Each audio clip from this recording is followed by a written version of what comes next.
इनके साथ एक कोलीग थे, उन्होंने जब ये नोटिफिकेशन पढ़ा है तो हार्ट अटैक हो गया उन्हें और डेथ हो गई उनकी। आप हमारी कैमरे के जरिए हमारी आंखें देखें, आपको दुख उसमें नज़र आएगा। हम बिल नहीं दे सकते, हम फीसें नहीं दे सकते। मैं ये बिल्कुल हकीकत बता रहा हूँ, मेरा बेटा घर में फ़ीस ना होने की वजह से कॉलेज नहीं जा रहा। आज जो हमने इजलास पूरे पंजाब का जो है ना वो बुलाया है, ये हम बुनियादी हकूक़ की बहाली के लिए मुतालबा कर रहे हैं।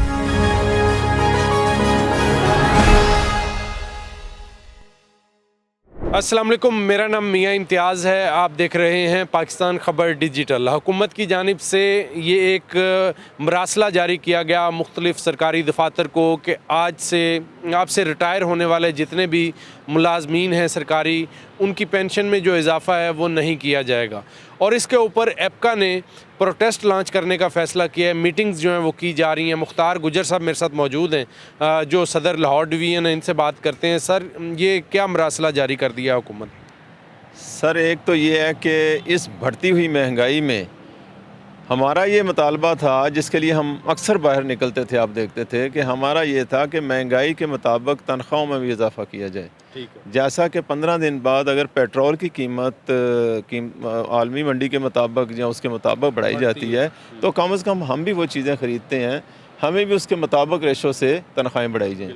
लेकिन सालाना तनख्वाहें तो उन्होंने बढ़ानी हमारी बंद कर दी, लेकिन इसके बावजूद तनख्वाहें भी बढ़ाना बंद कर दी, तनख्वाहें बढ़ानी भी बंद कर 10-20% बढ़ती हैं। वो जो 10% देते हैं उसके साथ ही जो है ना 50% महंगाई कर देते हैं। वो तो हमारी उससे ज़्यादा अगर ना बढ़ाएं ना, महंगाई ना करें, तनख्वाह ना बढ़ाएं, हमें कोई फ़र्क नहीं पड़ता।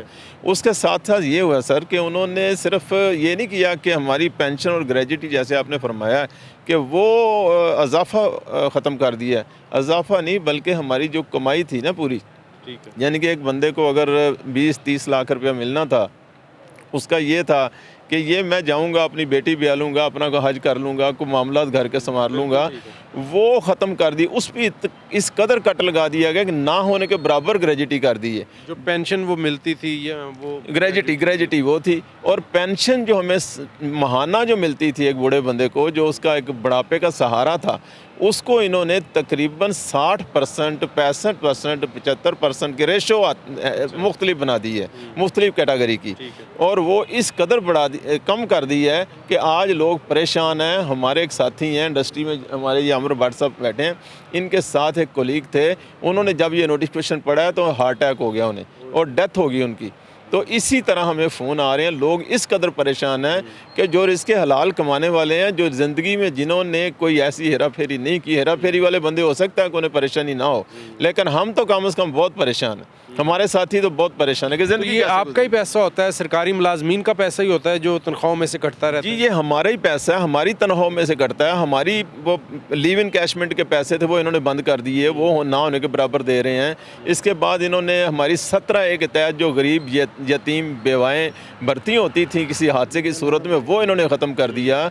इन्होंने लीव इन कैशमेंट, इन्होंने पेंशन ग्रेजुटी ख़त्म कर दी।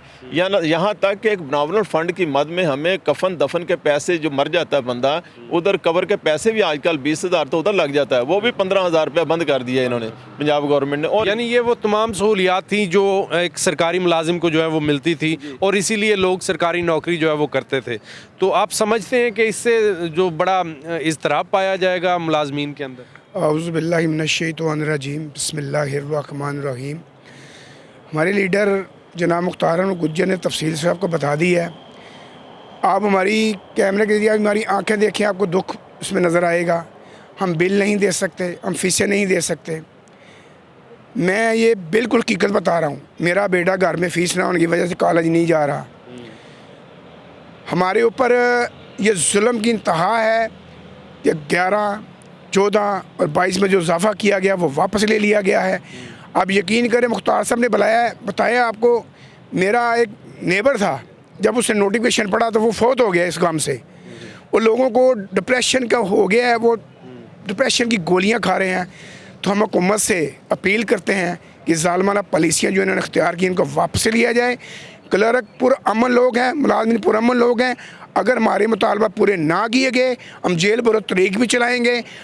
हम तमाम पंजाब के जो दफातर हैं उनको तालाबंदी करके बिल्कुल काम को काम ही बंद कर देंगे। बिल्कुल पंजाब के तमाम जो इदारे हैं वो उनमें काम बंद हो जाएगा। ये जो जब से पंजाब गवर्नमेंट पाकिस्तान मुस्लिम लीग नून की आई है, उस वक्त सरकारी मुलाजमीन के जो बुनियादी हकूक़ हैं, हमारे ये बुनियादी हकूक़ हैं, हम जो लीव इनकैशमेंट से है, 17 ये रूल्स है और उसमें ये पेंशन ये तरामीम की है, ये हमारे बुनियादी हकूक़ हैं। हम नए मुतालबा नहीं कर रहे हैं उनसे, हमारे जो बुनियादी हकूक़ है वो ख़त्म कर रहे हैं। आप आज जो हमने इजलास पूरे पंजाब का जो है ना वो बुलाया है, ये हम बुनियादी हकूक़ की बहाली के लिए मुतालबा कर रहे हैं। अभी तो महंगाई की तनख्वाहों में इजाफा कर वो तो बात की बात है। हमारा मुतालबा है कि हमारे जो बुनियादी हकूक़ जो ख़त्म किए गए हैं, हम उसके लिए हम सड़कों पर निकलेंगे, हम घरों से निकले हैं और कफन बांध कर निकले हैं और पीछे नहीं हटेंगे। जदोजहद से इंशाल्लाह इन हर सतह पर हम एहतजाज करेंगे। आज हमें इस बात का दुख है कि पूरे पार्लियामेंट बैठे हैं, सूबाई असम्बली में बैठे हैं, ये गूंगे बहरों का किरदार अदा कर रहे हैं। किसी को जरूरत नहीं है कि वो बताएं कि मुलाजमीन के जो मसाइल हैं, जो मुतालबात हैं, उनके बुनियादी हकूक़ ख़त्म किए जा रहे हैं, उनको जो है ना उस पर आवाज़ बुलंद नहीं की जा रही। बिल्कुल ये चीज़ें जो हैं वो बैठ के तय होनी चाहिए। आल पाकिस्तान क्लर्क्स एसोसिएशन एक मरतबा फिर जो है वो रोड्स पर निकलने के लिए तैयार है। दफातर की तालाबंदी करने की भी प्लानिंग जो है वो की जा रही है, लेकिन ये मसाइल का हल नहीं है। हुकूमत वक्त को सोचना चाहिए, इनकी बात सुने और इनकी बात को सुनकर कोई हल निकालें। अपने मेज़बान मियाँ इम्तियाज़ को इजाज़त दीजिए। अल्लाह निगहबान।